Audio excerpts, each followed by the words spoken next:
Hey, welcome to this week. This week we're going to do the 4A final from the 2020 GHSA state final. This is a very hard game to officiate at the line of scrimmage. There's a lot of chop blocks, a lot of holding, a lot of low blocks that could be considered chop blocks, and we'll look at some. But this is a very, very difficult game to officiate. So let's look at some of the stuff. Whoops.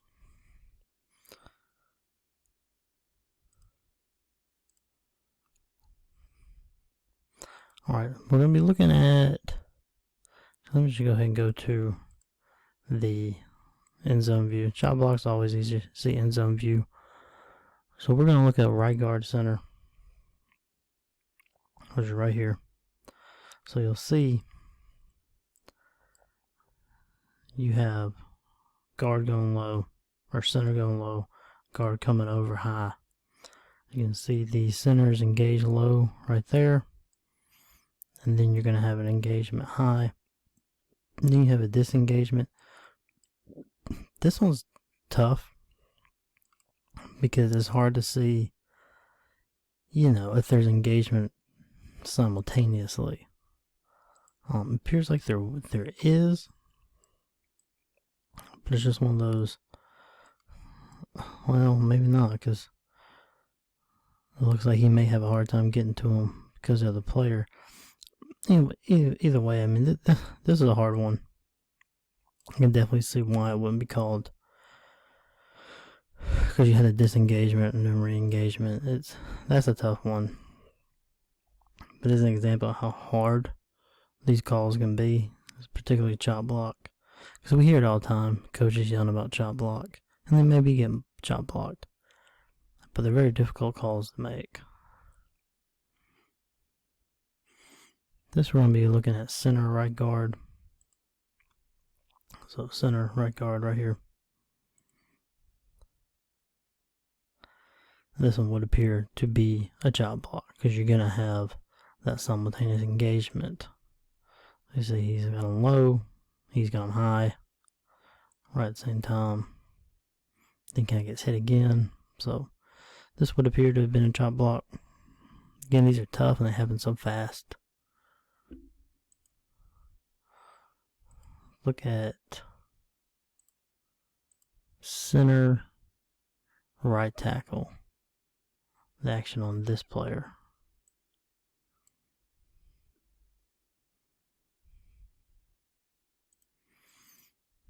See, this isn't much, and it's more in the backfield, or the defensive backfield it would be, but he's got him low. He takes him high, and it's almost like this player down here grabs his leg and kind of holds him, so you could have a hold in there. You can see, I mean, these are tough, especially when they're happening live action. Then you got the center, the umpire, and look at stuff like that. That kind of stuff can go unnoticed. Look at right guard, right tackle.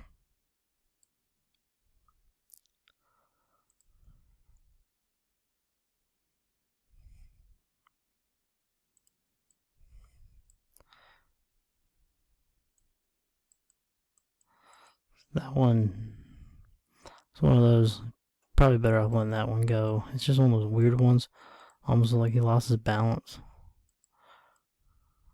Almost, actually, looks like they might both be low, almost, but I don't know, it's a weird one. That one doesn't rise to the level of chop block, but that gives you an example of just how tough chop blocks can be. And this is the kind of stuff going on all night. Like, I just picked out 4 plays, but they were portrayed how the whole game went. It's a hard game, and chop blocks are just hard in general. Alright, let's look at some blocking the backs. This one's going to be better on the end zone view. Punts, we're always looking for blocking the back, especially. And right here, can kind of see it starting to come. This would be the... So he's going to have that. This is side judge. He will have the ball carrier at this point. Back judge is going to be cleaning up in here. This is one of those back judge could probably pick up. It would be in his line of sight. Of course, then there's all those. Is this a foul? And that's hard to tell. It's hard to tell if there's contact or just it looks bad. I'm not convinced there's contact there, because he was kind of already falling down. So it's hard to tell if he was just going with the flow of the traffic or flow of the play or what. But regardless, we want to make sure we see something like this. Again, this is one of those back judge could pick up, but in the back judge, he's got that. He's got to make sure that that block is okay, because you have, something right there. So maybe the wing can pick it up if he's made his way downfield at that point. So it's one of those coverage like this kind of gets spread out. It's hard to pick up coverage, but we want to make sure we have eyes on plays like this. So here we're watching the inside receiver. Good call by the headline just there. It's pretty textbook. Again, like we say in almost every video, don't have that be an egregious shove in the back. That's certainly not. But if it's a block in the back, especially when it puts him in a position to make a play like that did there, then you're warranted in your flag. Good call there. Good job by the wing of seeing that clearly. Especially as an inside receiver, it may not really be his key. Well, yeah, it would, because if he's outside the tackle, back judge has him. So I guess that would be his key. So especially good job them keeping up that key.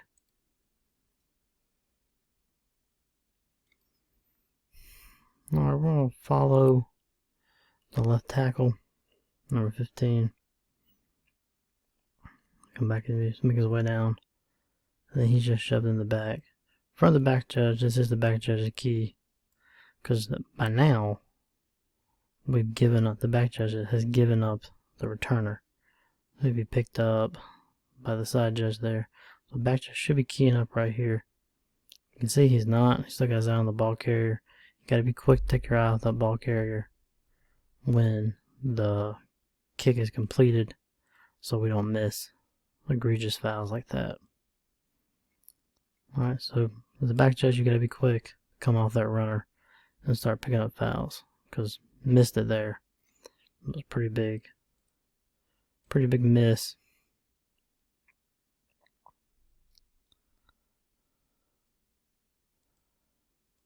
Yeah, looked a little too late there, so make sure we're coming off that returner quickly enough so we can catch up the fouls that we need to. Several holding plays to look at, 6 to be exact. We're going to look at the right tackle and receiver, what they're going to do in this linebacker.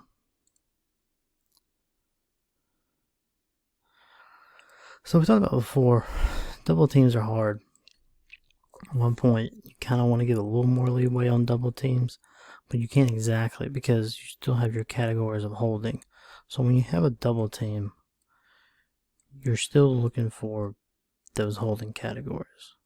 And here we clearly have holding. We have a restriction. Both of them grab them by the front and just restrain them. So you clearly have holding there, even though it's a double team. So now your next consideration is relevance to the play. And that's a tough one on this particular play, because it's not terribly too far away. It's not the point of attack exactly. It's not too far away. And you still have a play for loss. Yeah, so we started at 35. And then you're still going to have a tackle for loss, almost 5 yards. So that's a hard one. to, really judge where or not should be a holding. But you definitely have everything there. The only consideration at that point is what particular relevance it had to the play. Those aren't always easy. So here we have one. This was called for holding. And it doesn't look like much, but it doesn't really exactly have to be. Remember, we're looking for feet. If the feet are between the defender and the ball, then we're a lot more lenient. Once those feet get broken, if you have restriction, which you do here, then you have a hold. So then your only next consideration there is, does it have relevance on the play? And it definitely takes this guy out of several steps. So you can argue, it does have relevance, because now he's having to play catch up, and you potentially got a couple more yards. These are all the things that go through your head when you're ruling on holding. It's not exactly easy. So just things to consider when you're calling holding. You can see the end zone view. Remember, look at the feet. Once the feet are beat, then what happens? That's also another example of double team. But still, you're a little bit lenient on double team. But like in this instance, he can see he's trying to get away. And he's being held. And he's eventually let go. So, solid case for holding there.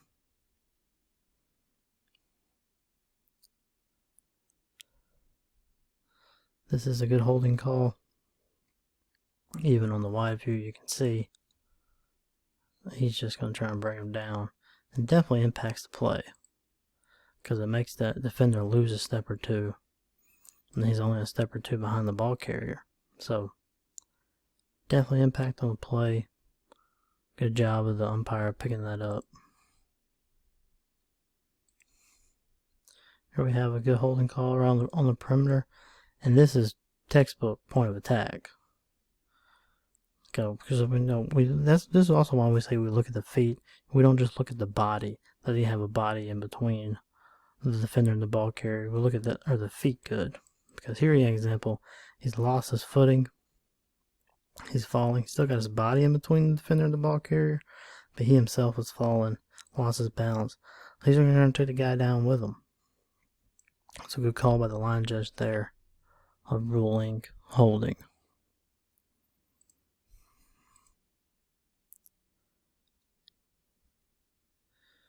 Here we're going to have one on a kickoff.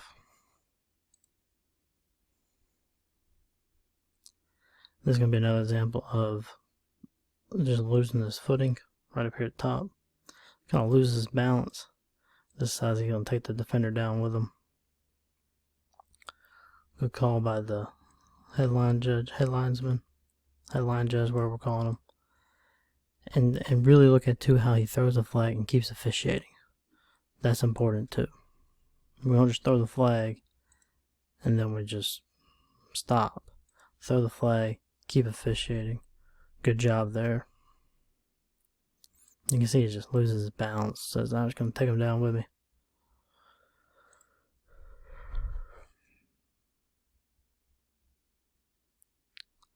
This one easier to see on the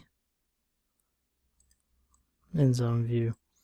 You can see here, he's going to go low, just grab those legs and just kind of spin them down.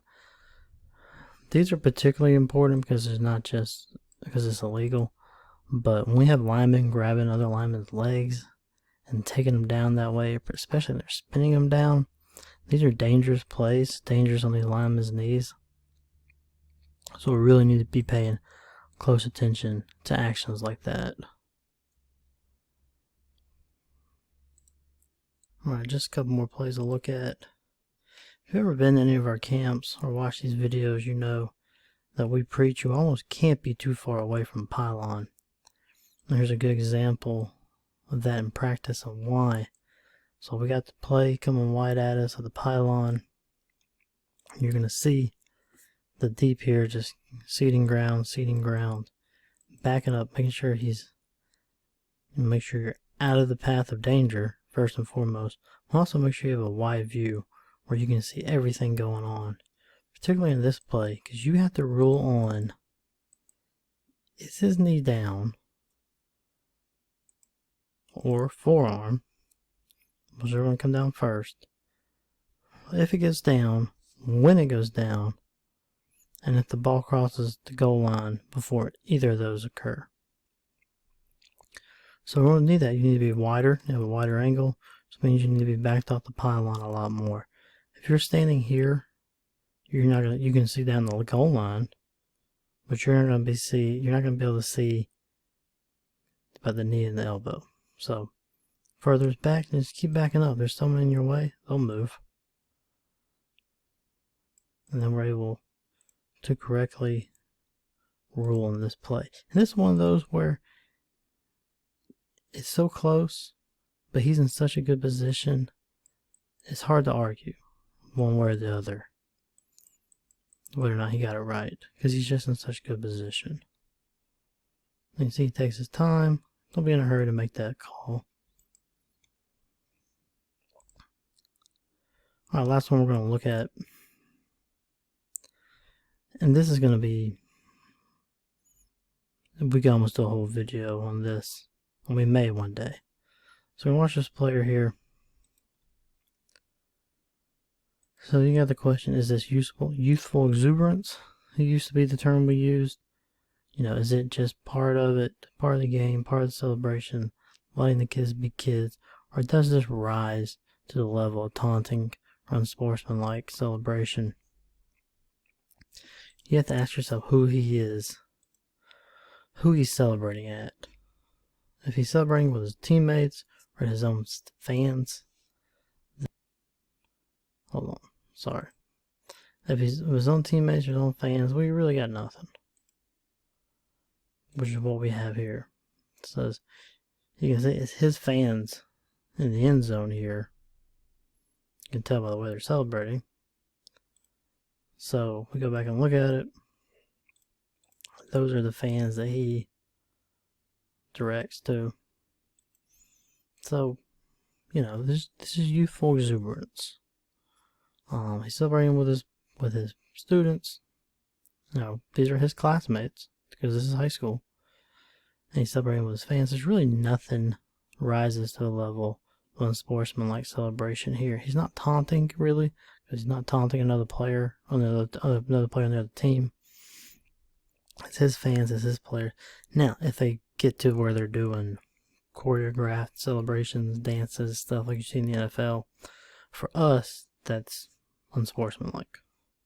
Or if the celebration just goes on too long, then we would flag it. But this is nothing.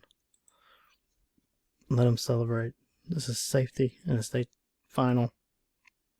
This was a big safety. Pretty much put this team out of the game. So let them be kids, but don't let them do too much. All in moderation. So that's it for the 4A. Thank you for watching. Remember, subscribe, like, and stay tuned for the next video.